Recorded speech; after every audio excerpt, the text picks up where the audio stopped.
बानी पीटीआई को शिफा international hospital से वापस अडियाला जेल मुंतकिल कर दिया गया। डॉक्टर्स की टीम ने चेकअप किया। उन्हें हॉस्पिटल से अडियाला जेल इंतहाई सख्त सिक्योरिटी में लाया गया।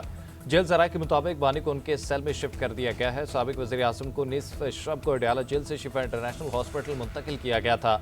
बानी के ज़ाती मुआलिज डॉक्टर फैसल सुल्तान और उनकी बहन डॉक्टर उस्मान न्याजी भी साथ मौजूद थे। बानी पीटीआई को हॉस्पिटल मुंतकिल का केस हुकूमत ने एतराज़ात दूर करके नजर सानी अपील दोबारा दायर कर दी। राना सनाउल्लाह की मीडिया से गुफ्तगू कहा, हुकूमत की जानिब से दायर नजर सानी की अपील का फैसला आने दे, इस फैसले से चीज़ें वाज़ेह हो जाएंगी। हुकूमत इस बात पर क्लियर है कि सुप्रीम कोर्ट के फैसले से क्रिमिनल जस्टिस सिस्टम मुतासिर होगा। सुप्रीम कोर्ट का फैसला मातहत अदालतों पर बाइंडिंग है। क्या फिर हर कैदी को प्राइवेट हॉस्पिटल मुंतकिल किया जाएगा? वजीर पार्लिमानी अमूर तारिक फजल चौधरी कहते हैं, बानी पीटीआई के बैरून मुल्क जाने का भी फैसला हो सकता है। सुप्रीम कोर्ट से सिर्फ इस बात पर रुजू किया है कि हुक्म सिर्फ एक कैदी के लिए है या बाकी कैदियों पर भी अमल दरामद होगा। कायदे हस्ब इख्तलाफ अलामा राजा नासिर अब्बास ने कहा कि हम हुकूमती जवाब से मुतमईन नहीं। सुप्रीम कोर्ट के फैसले के बाद अच्छी फिजा बन रही थी, हम एक दूसरे के करीब हो रहे थे, बेहतरी आ रही थी। वज़ीर आज़म शहबाज शरीफ की अपोजिशन को एक बार फिर मुज़ाकरात की दावत। वफाकी काबीना इजलास से खिताब करते हुए वज़ीर आज़म ने कहा कि अपोजिशन के साथ मुज़ाकरात के लिए तैयार हैं, लेकिन ताली दोनों हाथों से बजती है। अपोजिशन पर मुनहसिर है कि वो कब तक मुज़ाकरात की मेज़ पर आते हैं। अपोजिशन को मामला तय करने के लिए दावत देता हूँ। हुकूमत बामकसद बातचीत के लिए तैयार है। हमने हमेशा मुकालमे को तरजीह दी है। शहबाज शरीफ ने अमरीका ईरान कशीदगी में कमी के लिए पाकिस्तान की जानिब से की जाने वाली कोशिशों से काबीना को आगाह किया। पाकिस्तान तहरीक इंसाफ ने वज़ीर आज़म की जानिब से मुज़ाकरात की दावत खुशआइंद करार दे दी। पार्टी चेयरमैन बैरिस्टर गौहर का कहना है कि वज़ीर आज़म और अपोजिशन लीडर के दरमियान मुलाकात जरूरी है। राब्तों के फुकदान से मामला खराब होते हैं। वज़ीर आज़म सिर्फ पेशकश तक महदूद न रहे बल्कि अमनी इक़दाम भी उठाएं।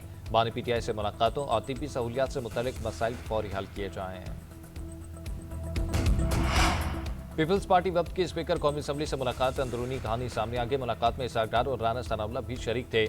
ज़राए के मुताबिक पीपल्स पार्टी वफ्द ने पार्लिमानी सियासी मामलात में नज़रअंदाज करने पर शिकायत की और कहा, तहफ़्फ़ुज़ात दूर न किए गए तो साथ चलना मुश्किल हो जाएगा। दूसरी तरफ इसाक डार ने कहा कि कानून साजी के मामले में पीपल्स पार्टी के खदशात दूर करेंगे। अयाज सादिक ने कहा कि चाहता हूँ दोनों इत्तेहादी जमातें इख्तलाफात खत्म करें, मैं किरदार अदा करता रहूँगा।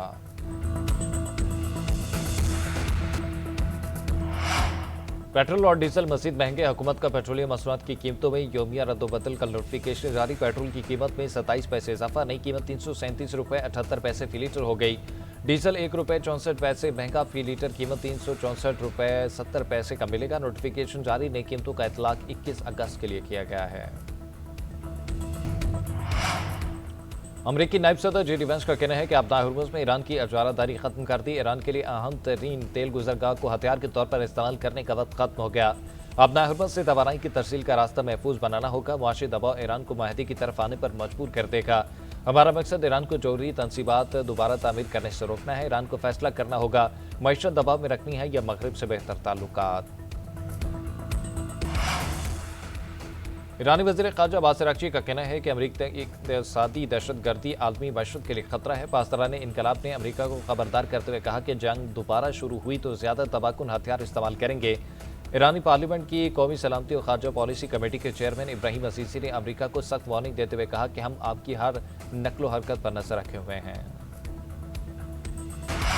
और नाइजीरिया के शुमाल मगरबी रियासत सोकोटो में कश्ती उलटने से 50 अफराद हलाक। हादसा गोरोनिया के करीब गोराव के मकान पर पेश आया। कश्ती में 70 से ज्यादा अफराद सवार थे, जिनमें ज्यादातर बच्चे शामिल थे। 50 लाशें बरामद की जा चुकी हैं, जबकि 16 अफराद को बाहिफाजत निकाल दिया गया। कश्ती में सवार अफराद मुमकिन तौर पर ज़रूरी मजदूरों और खेत मालिकान के साथ चावल की फसल काटने के लिए जा रहे थे।